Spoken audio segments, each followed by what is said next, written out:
Hi, my people. Good to have you here again. Thank you so much for all you do. I really appreciate you. Thank you for your love and your support. You guys have been awesome. And of course, it's been the Edo State election saga, and it's been from one problem to the other, one challenge to the other, from one party to the other. And right here, guess what? Obaseki gives Ize Iyamu 72 hours ultimatum to retract defamatory publication and also demand 500 million naira for defamation of character or what have you. Yeah, guys, it is so funny because a lot of things are creeping up just because the election is so close, and we hope that at the end of the day, the election would be free, fair, and credible, and also smooth. Because we also have reports of a pastor, a Lagos pastor, that actually gave who is going to win the Edo election. I'm sure you would love to hear that too. But before then, guys, if you haven't subscribed, please ensure you hit the subscribe button immediately, and also give this video a thumbs up, and don't forget to turn on your notification bell. That will get you notified anytime we drop a new video. Yes, okay, guys, let us dive right into the details of this report, as it says that Obaseki gives Ize Iyamu 72 hours ultimatum to retract defamatory publication. The Edo State 2020 gubernatorial election is getting more interesting by the day, and as well getting more bitter between the two most popular political parties that is the People's Democratic Party, which the current governor is contesting under, and the All Progressive Congress, which Pastor Sage Ize Iyamu is a candidate. Recall that earlier on Monday, 24th of August, the Pastor Sage Ize Iyamu campaign team released a publication which accused the PDP of colliding with a retired senior Independent National Electoral Commission INEC staff, Mr. Oluwole Osaze Uzi, to rig the September 19 governorship election.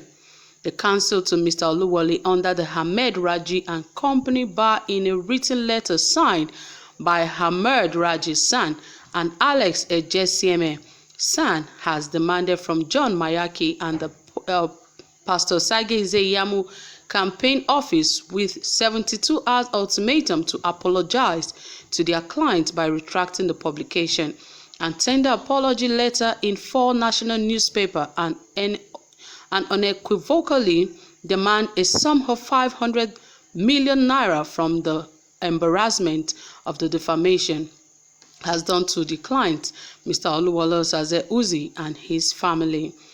We demand that you retract the said publication and tender an apology to our client within 72 hours of receipt of this letter in 4 national dailies, that is the Nigerian Tribune, Daily Trust, Vanguard, and The Punch, including your blog. In addition, our client is also making an unequivocal demand for monetary damages of 500 million naira for the embarrassment your defamatory publication have caused him and his family.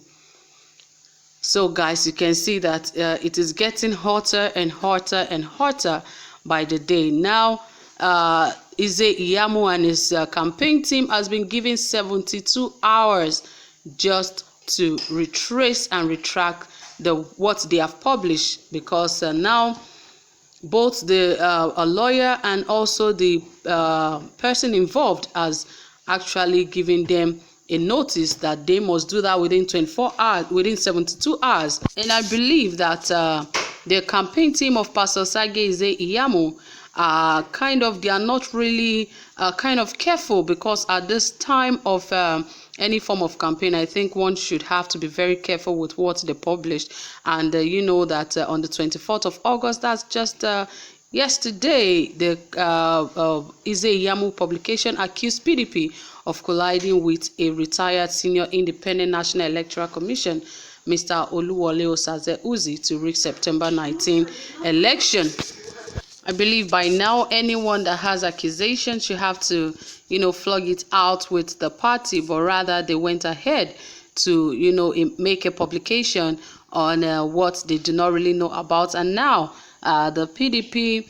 And also, Mr. Oluwole is pressing charges against the All Progressive Congress, not just the All Progressive Congress, the Pastor Sageze Yamu campaign team. And right now, he is saying that for defamation of his name and also his character and everything and that of his family, that is also demanding 500 million naira from them. And not just that, he wants an apology letter tendered and also published in the national newspapers, and he named the names of the national newspaper. He also wants them to publish them. He said the Daily Trust, the Tribune, the Vanguard, and the Punch, and also blogs, that he is also demanding 500 million naira for the embarrassment and the defamation of, his character and that of his family that they have caused.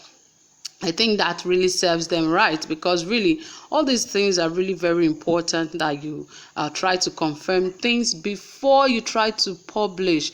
Before you publish, you can say them. That is why they call them propaganda. They can be said, but really going to the extent of publicizing it, it has gone beyond the ordinary, because really you can be judged for that, and you can even go to jail for that. And it's all good that the PDP is even settling it in a light manner, taking it easy, and just requesting that they publish an apology letter and also give them an ultimatum of 72 hours to do that in some of these newspapers. Of course, we know it is not cheap to do that, but as a party and a campaign team, that is what they want, because of course it's all about propaganda and the lies and all of that.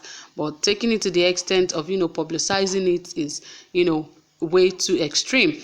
But now that charges have been pressed against them, I think this is another trouble for the POI campaign, because really this is not what they want. Election is just few weeks away, and these are not the kind of things they want, because some of the monies that they are supposed to use to run the campaign, now PDP is requesting that they publish an apology in 5 newspapers. And as if that is not enough, Mr. Osaze is also requesting for about 500 million naira. And when that kind of money, if he's put in his campaign, man, what that could do for him. But putting that in trying to solve a court case before the election, it is something extraordinary again. So I think they really have to tread softly and do things in a manner that they won't have to land themselves into trouble. And it as well goes to the PDP. They should also be very careful with the kind of things that they publicize, so as not to get their candidates into more problems. So my people, you've heard it all. Thank you so much for listening. If you have comments and reservation, please drop it in the comment section. I'll be waiting to hear from you. And also give this video a thumbs up. If you haven't subscribed, please do so. Thank you for staying tuned. Do have a pleasant time. Bye for now.